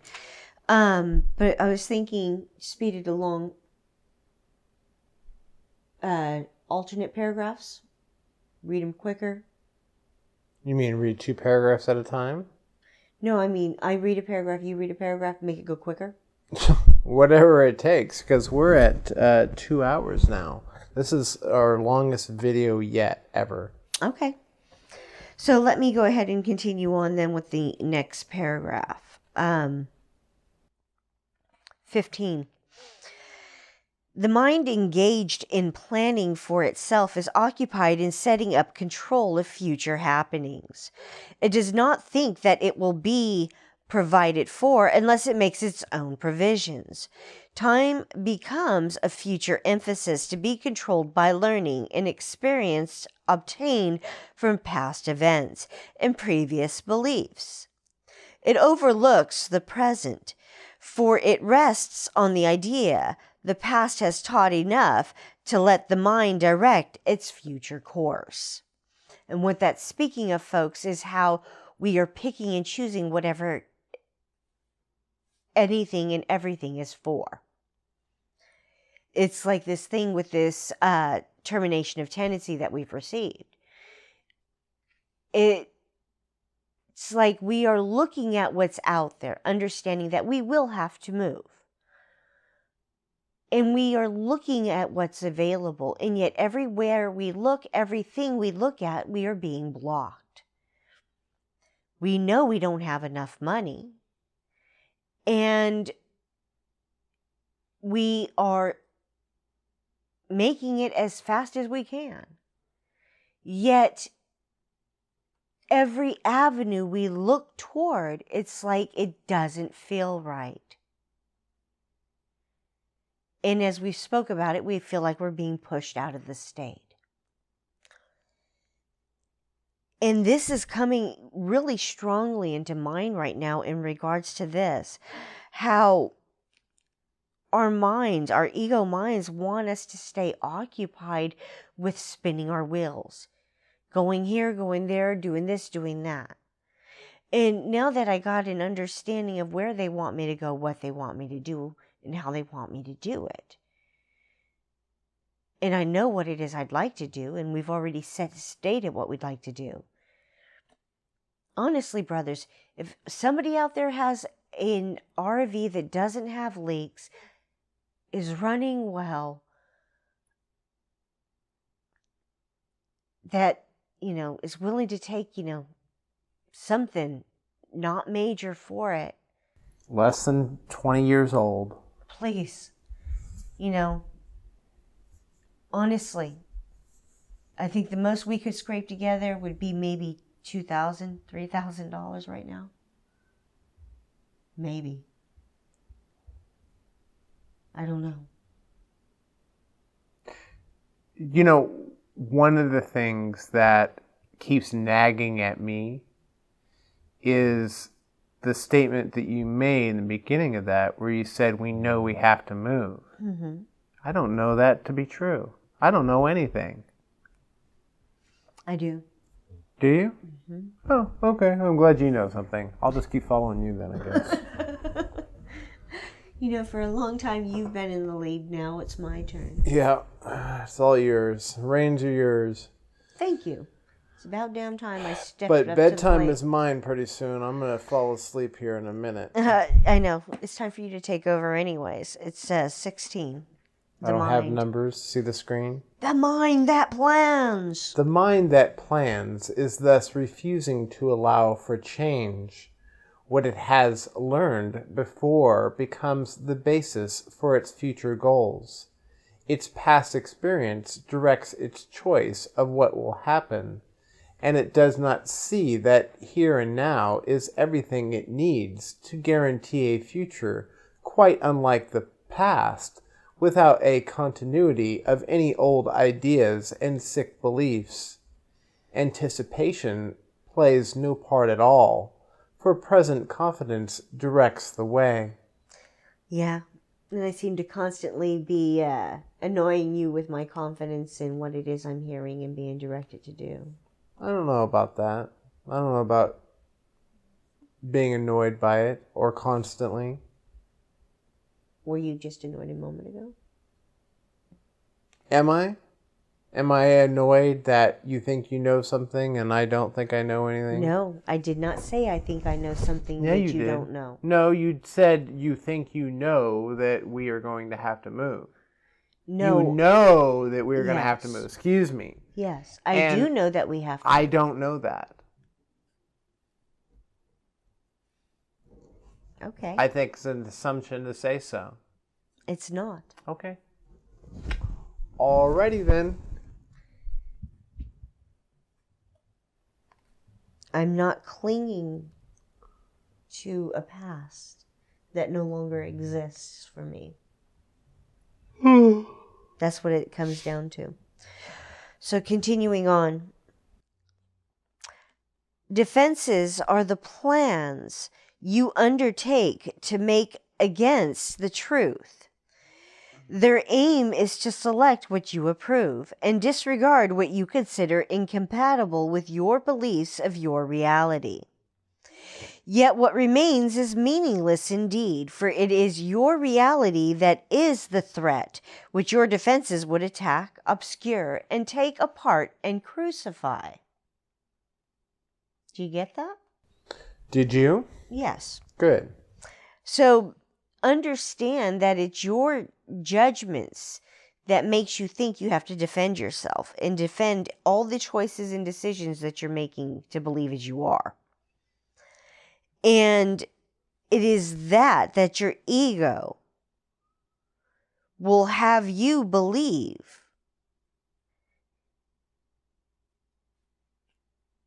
is the threat. That anyone or anything that is not in a concordance with what you are thinking and believing to be true.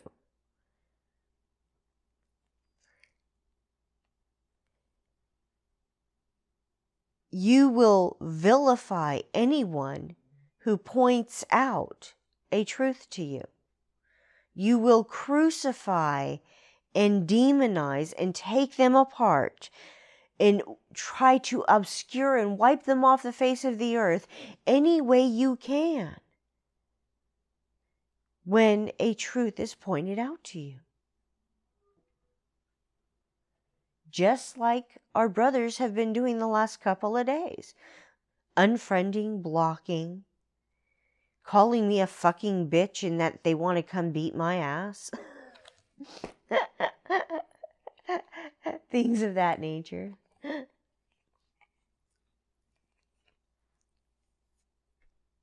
All of these things are keys to how the enlightened ego mind works. How it wants you to believe that you need to defend yourself constantly. Or someone's going to come and attack you. And as I told my brother, you can say whatever you want. You can do whatever you want. Nothing you say or do will affect me in any way. And that just seemed to make them angrier. They could not get a rise out of me no matter what they said. Please continue. What could you not accept if you but knew that everything that happens, all events, past, present, and to come, are gently planned by one whose only purpose is your good? Perhaps you have misunderstood his plan, for he would never offer pain to you. But your defenses did not let you see his loving blessing shine in every step you ever took. While you made plans for death, he led you gently to eternal life. Yes. You know, folks, it's all coming back full circle, back to some of the stuff in the beginning that you were learning. And it's understanding that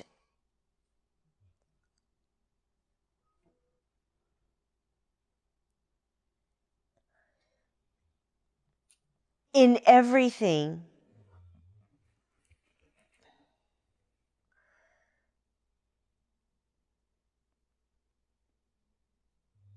all that you are experiencing and going through has been put together, orchestrated specifically for you. It had to happen exactly the way it did to get you to understand something, to get you to notice something, to get you to recognize something.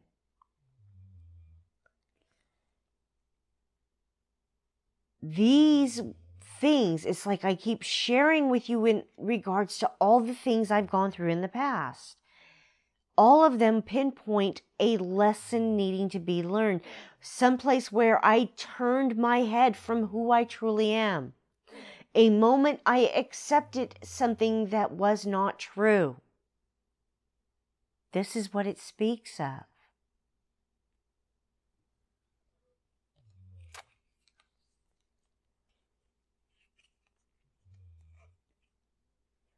All right, continuing on.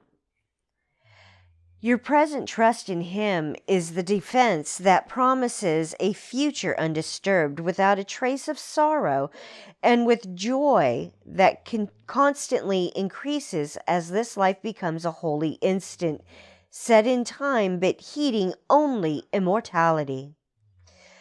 Let no defenses but your present trust direct the future, and this life becomes a meaningful encounter with the with the truth that only your defenses would conceal. Without defenses, you become a light which heaven gratefully acknowledges to be its own, and it will lead you on in ways appointed for your happiness according to the ancient plan begun when time was born. Your followers will join their light with yours, and it will be increased until the world is lighted up with joy. And gladly will our brothers lay aside their cumbersome defenses which availed them nothing and could only terrify. And this is what I was speaking of before, folks, what my guide was speaking of before, of how we come together with like minds. So as we accept our light of truth, as we accept the truth of who we are and stand in our light of truth, and no longer accept the judgments and opinions of those around us and let go all that crap and bullshit we were taught, our brothers begin to see the truth within themselves, and their light joins our own. They come and join our mind in those moments, becoming like-minded. This is what it's speaking of. And it's in those moments when everyone begins to lay aside everything and we start extending that understanding out, that it just tidal waves throughout humanity and the world. Please continue. We will anticipate that time today with present confidence, for this is part of what was planned for us. We will be sure that everything we need is given us for our accomplishment of this today. We make no plans for how it will be done, but realize that our defenselessness is all that is required for the truth to dawn upon our minds with certainty. For 15 minutes twice today, we rest from senseless planning and from every thought that blocks the truth from entering our minds. Today we will receive instead of plan, that we may give instead of organize. And we are given truly as we say, if I defend myself, I am attacked, but in defenselessness I will be strong, and I will learn what my defenses hide. Absolutely. I think that's pretty self-explanatory. It's basically repeating what I just stated. So let's continue on. Nothing but that. If there are plans to make, you will be told of them. They may not be the plans you thought were needed, nor indeed the answers to the problems which you thought confronted you. But they are answers to another kind of question which remains unanswered yet in need of answering until the answer comes to you at last.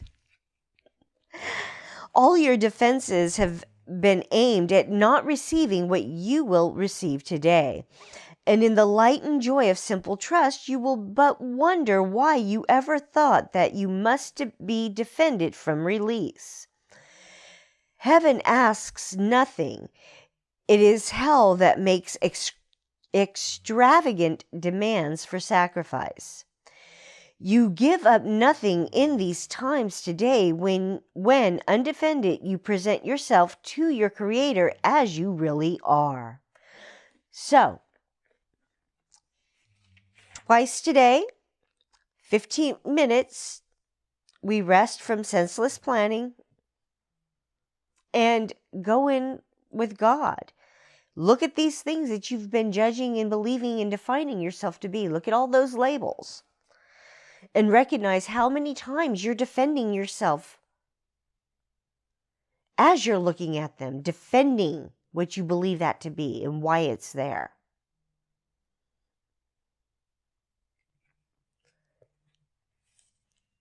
And recognizing that even though these things you've been taught to believe are not true, and they can be let go of, that you have to willingly sit in stillness and silence and wait for the answers. Wait for the truth. Wait for the guidance to be given to you. To question what you're thinking, believing, perceiving, and wait for the answers. Please continue. He has remembered you. Today we will remember him, for this is Easter time in your salvation, and you rise again from what was seeming death and hopelessness. Now is the light of hope reborn in you, for now you come without defense to learn the part for you within the plan of God. What little plans or magical beliefs can still have value when you have received your function from the voice for God Himself? Try not to shape this day as you believe would benefit you most, for you cannot conceive of all the happiness that comes to you without your planning. Learn today, and all the world will take this giant stride and celebrate your Easter time with you. Throughout the day, as foolish little things appear to raise defensiveness in you and tempt you to engage in weaving plans, remind yourself this is a special day for learning and acknowledge it with this. This is my Easter time, and I would keep it holy. I will not defend myself, because the Son of God needs no defense against the truth of His reality. Absolutely. And as I think of the phrase Easter time, I think of the rebirth of Christ, of Him coming out of the cave and not being there. Like the resurrection. Yes. Yes. Exactly. Thank you. I couldn't think of the word. Right. So that's what it brings to mind for me is the resurrection. So they're asking you to not think about, to not try to shape and plan everything that's going on around you.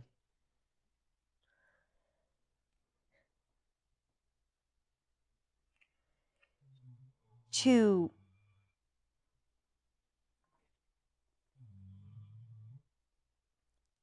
simply be in the moment. Recognize that everything is in the here and now.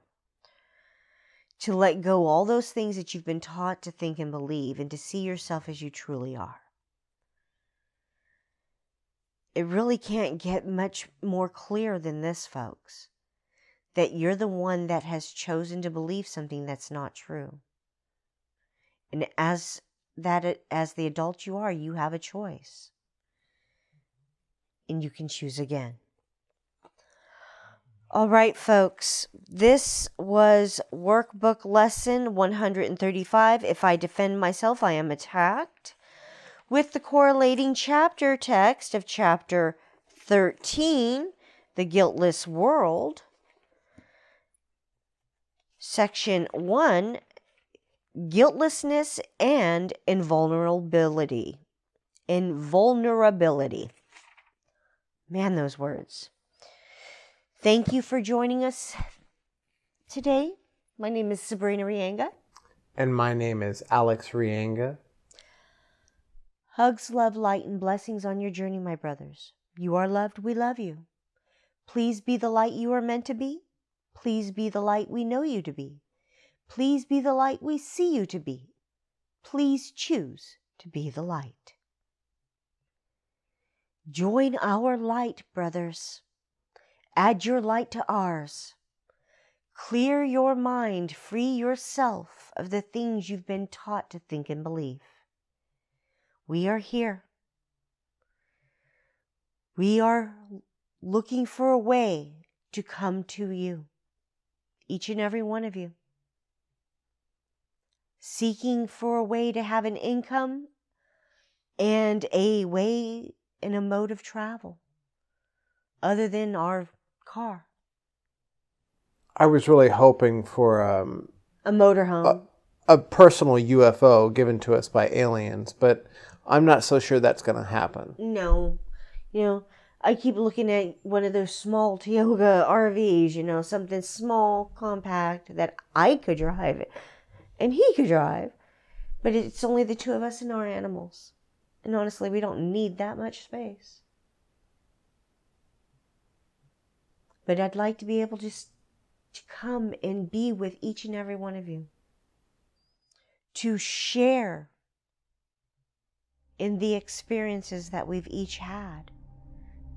To share the understandings we've given and the lessons we've learned.